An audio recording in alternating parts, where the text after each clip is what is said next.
Hello friends, subscribe our channel and press bell icon to get the notification of new video. Thank you. Join our WhatsApp group to get daily latest updates. It's totally free, and all the best for this test.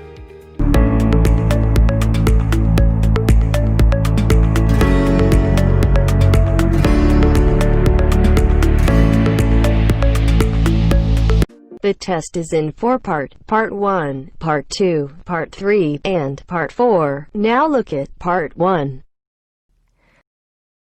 You will hear a man buying tickets over the phone. First, you have some time to look at questions 1 to 5.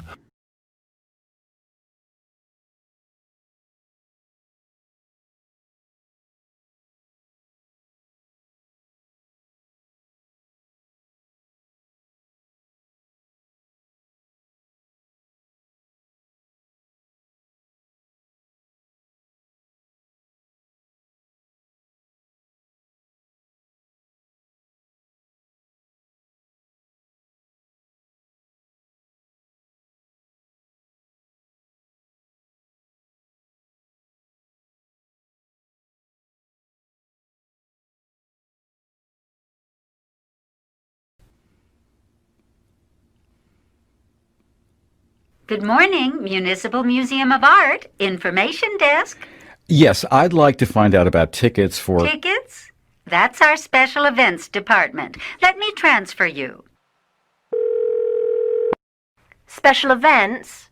Yes, hello. I'm interested in the series you have going on now. Oh, you mean our lecture series on the history of art? Actually, I meant the concert series. Oh, yes, of course. It's already begun, but there's still a concert tomorrow. That's Thursday. There's also one on Saturday, and then the last one is on Sunday. The one tomorrow, is that when they'll be playing the Mozart concerto? Yes, it is. Then I'd like 2 tickets for that, if they're still available. Yes, we have some tickets left. Now, I'll need your name. It's Stephen Milford.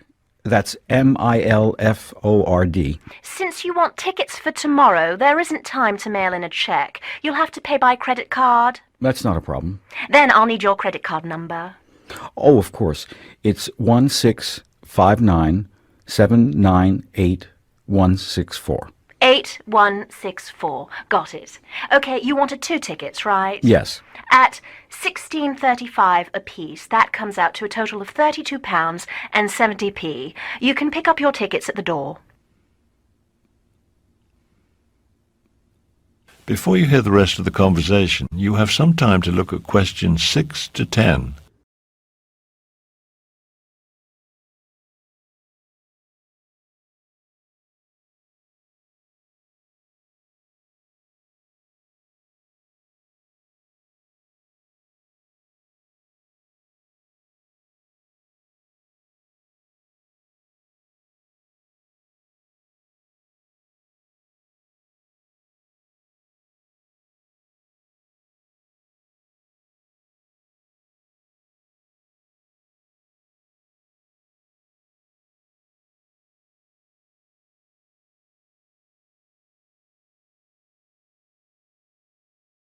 Now listen carefully and answer questions 6 to 10. Fine. Could you tell me how to get there? We're coming by train. Certainly, it's very easy. When you get out of the train station, you'll see the library right across the street. Just walk down to the corner. Do I go right or left out of the train station? Oh, sorry. Go right, walk down to the corner. Right there on the corner you'll see a bank, and across the street on the opposite corner is the post office. There are some office buildings across the street too. Anyhow, you just go right at the corner, past the car park, and you'll see the museum right there in the middle of the block. If you get to a hotel, you've gone too far. So right at the corner and past the car park, but not the hotel. All right, I think I've got it. Great. Make sure you're here by 7:30. That is, you now have half a minute to check your answers.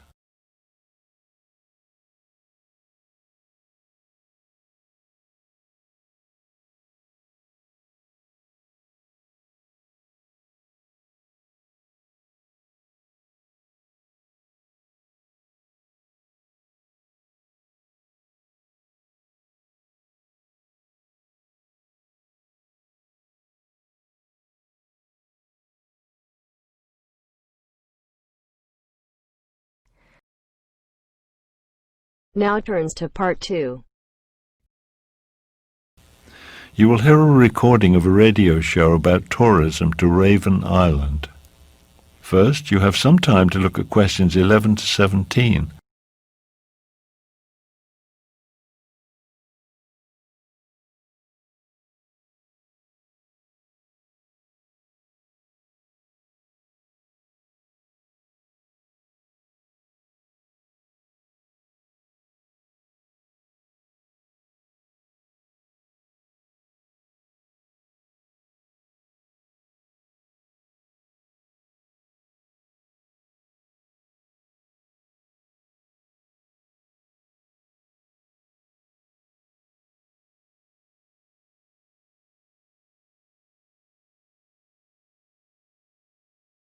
Now listen carefully and answer questions 11 to 17. Good afternoon and welcome to Travel Time. Our guest today is Sheila Farnsworth, Director of Raven Tours Travel Agency. She'll talk to us about travel to Raven Island. Thank you, George. Raven Island is becoming quite a popular tourist destination, and with good reason. The prices are still low, and there's so much to enjoy there. Most tourists to Raven Island usually spend their time in one of two places. Ravensburg is the major city on the island, though with a population of only 56,000, it's not large by most standards. But for those who enjoy a more urban-style vacation, Ravensburg is where they go. For those looking for a bit of peace and quiet, Blackstone Beach is a favorite destination. This town, located on the island's northern coast, has a population of just 12,000 people. The weather on Raven Island is always nice, especially during the summer. Summer in the city of Ravensburg is warm, with average temperatures reaching 26 degrees or higher. And the weather is always pleasantly sunny there during July and August. Summer at Blackstone is a bit cooler, with average temperatures of around 23 degrees, and the weather is often windy because, of course, it's located on the coast. Ravensburg has a lot to offer visitors. Its clubs and theaters are well known, so if entertainment is what you're looking for, Ravensburg has the advantage there. The disadvantage to this is that particularly during the Summer Theater Festival, the city can become quite crowded with entertainment seekers. Blackstone Beach, on the other hand, is famous for its many fine seafood restaurants, considered to be the best on the island. So if you like seafood, that's the place to go. Unfortunately, eating seafood is the major activity in Blackstone. It's a very quiet town, which is a disadvantage if you're looking for excitement. How can you get there? The Ravensburg Airport is actually located a bit out of town. It's 25 kilometers from the city, but frequent bus service, taxis, and car rentals make it quite easy to get downtown. Travelers to Blackstone Beach also use the Ravensburg Airport, which is about 75 kilometers away. There are 3 buses a day from the airport to Blackstone, or you can rent a car, of course. Before you hear the rest of the talk, you have some time to look at questions 18 to 20.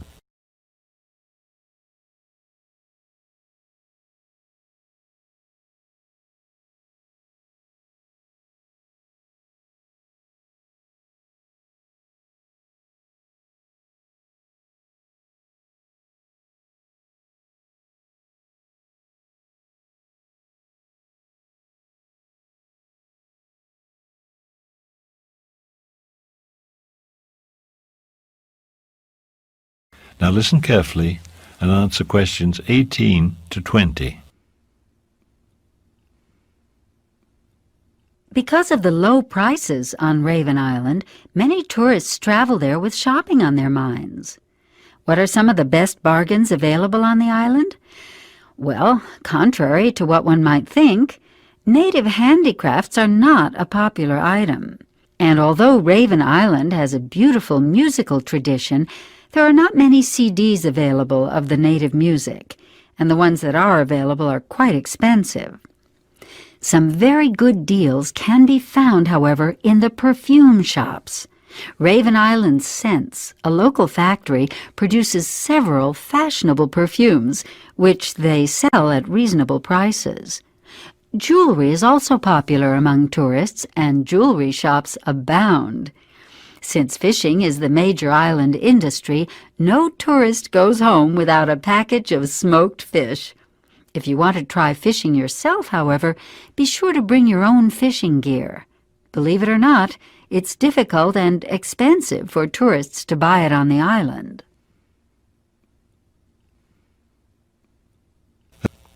You now have half a minute to check your answers.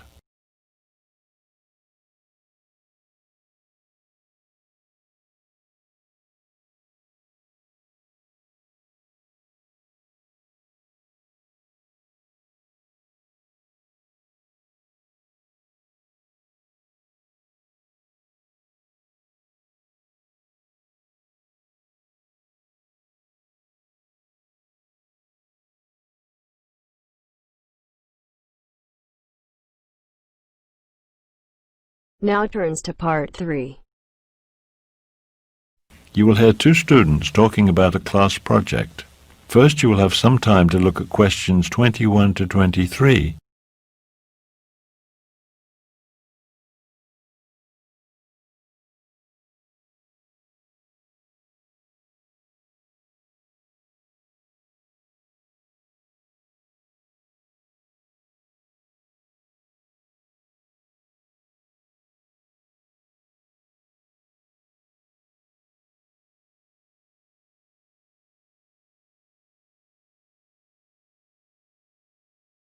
Now listen carefully and answer questions 21 to 23.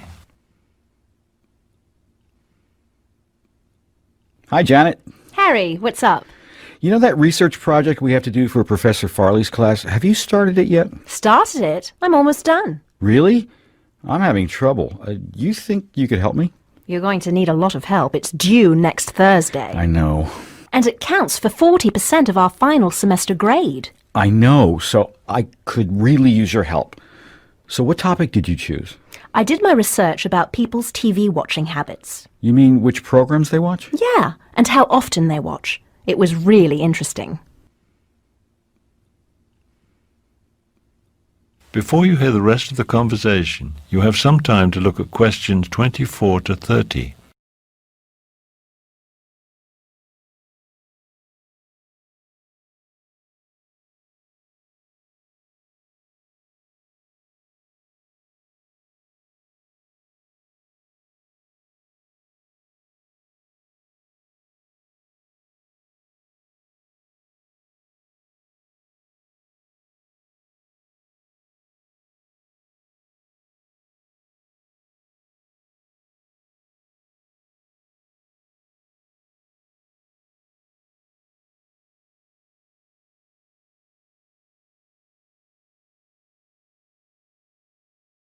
Now listen carefully and answer questions 24 to 30.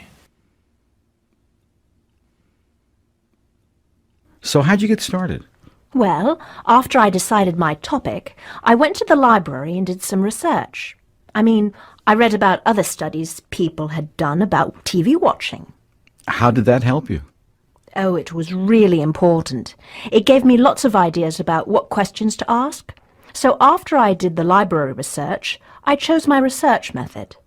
What did you choose? Well, I could do either interviews or just send around a paper questionnaire.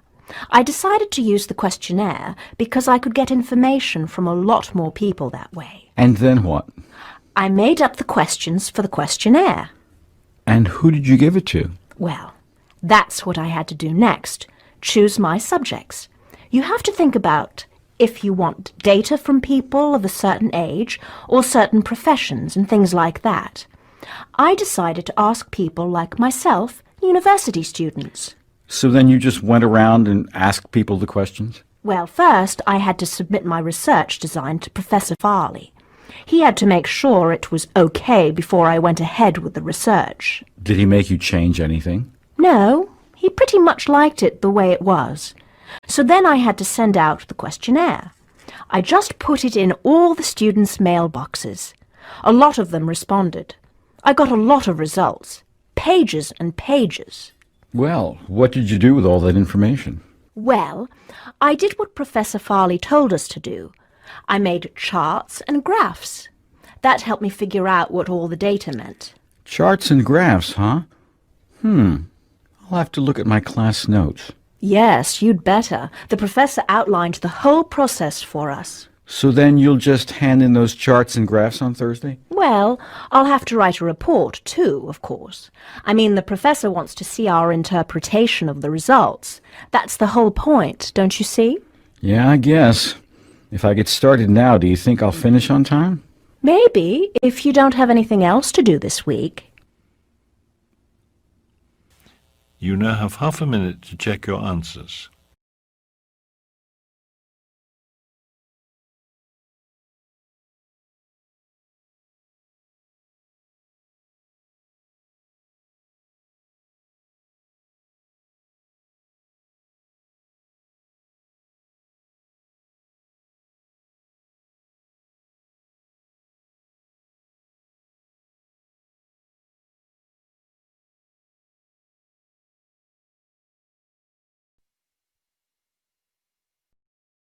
Now turns to Part 4.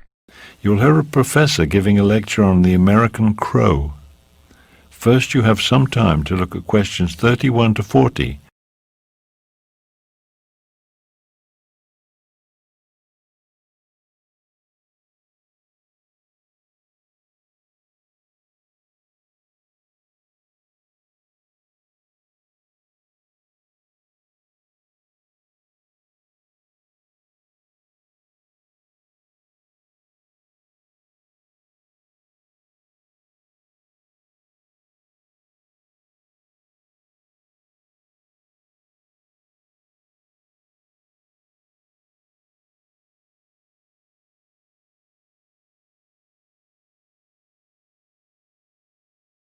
Now listen carefully and answer questions 31 to 40.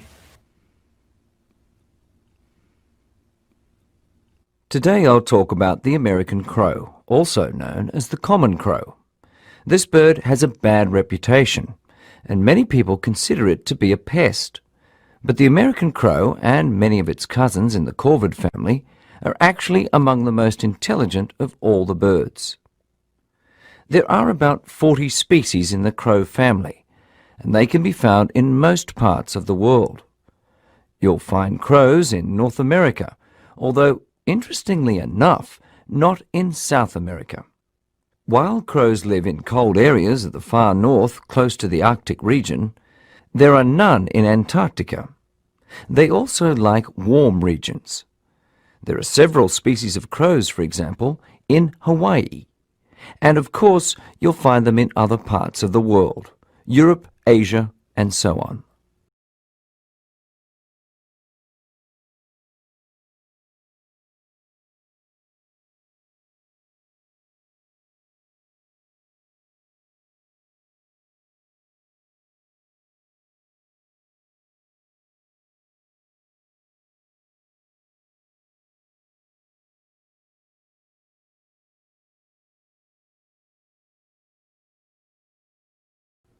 The American crow is one of the 15 species of crows found in North America, and is also one of the most common. It's not a small bird, measuring 39 to 49 centimeters in length. Unlike some of its cousins, the magpie, for example, which is black and white, or the blue jay, which is blue with white and black markings, the American crow is completely black, including the beak and feet. Because of their intensely dark color, some people dislike crows, or better said, fear them. Another reason people dislike crows is because they associate these birds with garbage. Crows love garbage and are often seen hanging around dumpsters behind restaurants and grocery stores. In addition to garbage left behind by humans, Crows eat seeds, grains, eggs, fish, and carrion. They'll eat just about anything. One of their absolute favourite foods is corn. Crows build large nests of sticks, usually in trees or sometimes in bushes. For safety reasons, they almost never nest on the ground. Mostly they nest alone, but in some places they've been seen nesting in colonies. The female lays from 3 to 6 eggs at a time. The eggs hatch in about 18 days. The babies stay in the nest for around a month. Generally, 35 days after hatching, they have their feathers and are ready to fly. Next, we'll talk about some studies which have demonstrated the extreme intelligence of these animals. You now have half a minute to check your answers.